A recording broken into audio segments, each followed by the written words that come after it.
nakakatulong po siya sa'min na nagpamilya ng biktima ng war on drugs kasi po ito po yung paraan namin para iparinig yung boses namin sa kinaukulan at para po makuha namin yung hustisya para po sa pamilya po namin na nawala. Dati po kasi yung una-una talagang interview ko po, takot po talaga. Kasi siyempre yung pagkamatay po ng papa ko, actually dalawa po talaga yung namatay sa kapag po kasi tungkol talaga sa baril, siyempre nakakatakot po. Baka balikan kami, ganyan. Kaya, noong una po talaga, nagdadalawang isip po talaga ako magpa-interview. Pero nung sinabi naman po sa amin na hindi naman po ipapakita yung mukha po namin, ganyan, yung boses po namin babaguhin, parang nagkaroon po ng lakas ng loob kahit konti lang na i-share yung experience po namin. Para aware po yung tao na meron pong hustisya na naghihintay para sa mga mahal namin na namatay.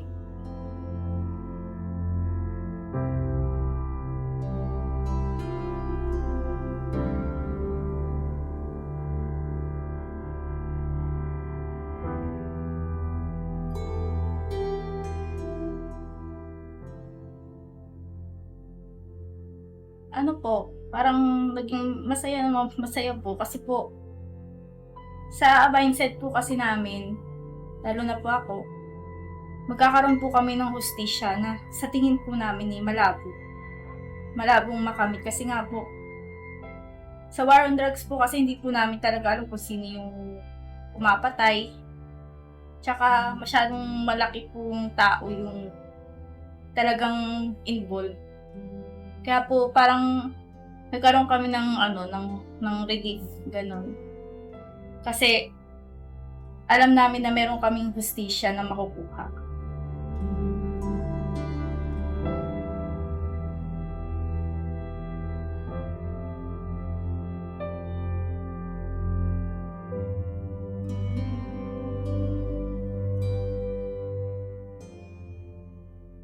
Ang inaasahan po namin o ako po sa ICC po, yung yung mapanagot yung tao na yung ulo po, yung nga po si dating Pangulong Duterte po. Sa mga nawala po o yung mga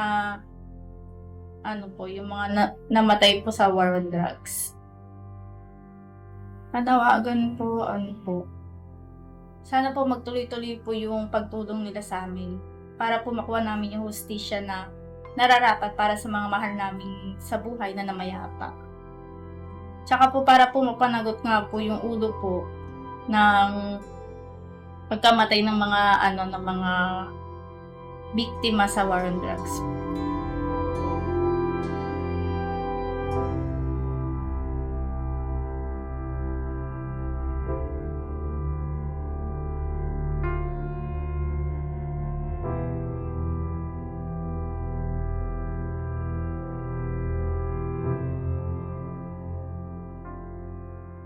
Siguro po kasi sabi nga po peace of mind. Bali kung nakonvict na po si Pangulong Duterte, yung takot po namin kasi hindi naman po talaga nawawala yun hangga't nandyan pa po yung yung pinakaulo po nung patayan na naganap. Dahil kamag-anak po namin yung namatay, nandun pa rin po yung takot. Siguro po magkakaroon po kami ng kapanatagan kasi alam namin na nakakulong na siya. Kasi minsan po may experience kami na may pumupuntang pulis sa bahay po namin. So, parang yung takot namin mawawala po. Kasi alam namin na nakonvict na po siya.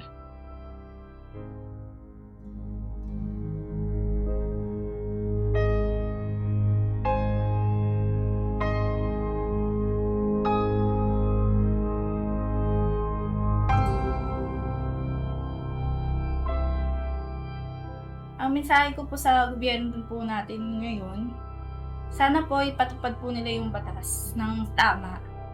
Yung wala pong mamamatay, syempre, para sa pamilya po ng mga namatay, yung biktima, syempre masakit po yun para sa amin.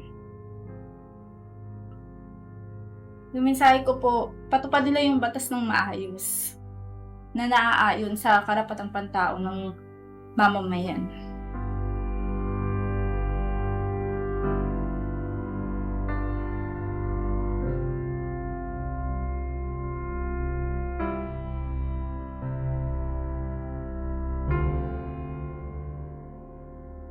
Sa mga kapulisan po, kasi kayo po yung, kumbaga parang kayo po yung security, kayo po yung nabibigay ng seguridad sa mamamayan. Dapat po ipatupad niyo po yung batas na naaayon po sa batas.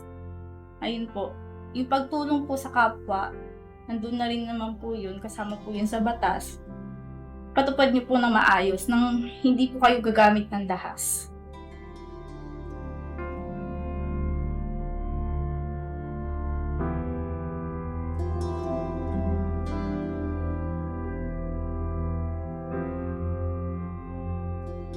Ang mensahe ko po sa publiko, siguro po huwag po silang matakot. Tulad ko po kasi dati takot din ako. Makakakuha po tayo ng hustisya kahit po napakalaking tao po yung kalaban natin. Basta sama-sama po tayo. Sama-sama po tayong lalaban at huwag po tayong matakot. Kasi kung wala po tayong bibig, wala tayong aksyon na sama-sama, hindi po tayo makakakuha ng hustisya para sa mahal po natin sa buhay.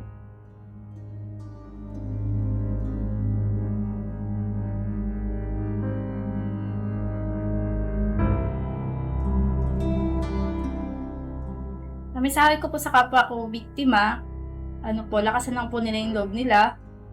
Tapos, maging matapang po silang harapin kung ano po yung yung kaganapan ngayon na nangyayari sa buhay nila ngayon. Kasi karamihan po sa amin talaga, yan, mga breadwinner po yung nawala. Yung iba po, mga anak, syempre masakit po yun para sa kanila. Gusto ko pong maging matapang po sila, tulad ko po. Yan. Gusto ko po i-share sa kanila yung katapangan na ngayon po, na sana nga po makamit namin yung hustisya na nararapat para sa mahal namin sa buhay na nangyayari.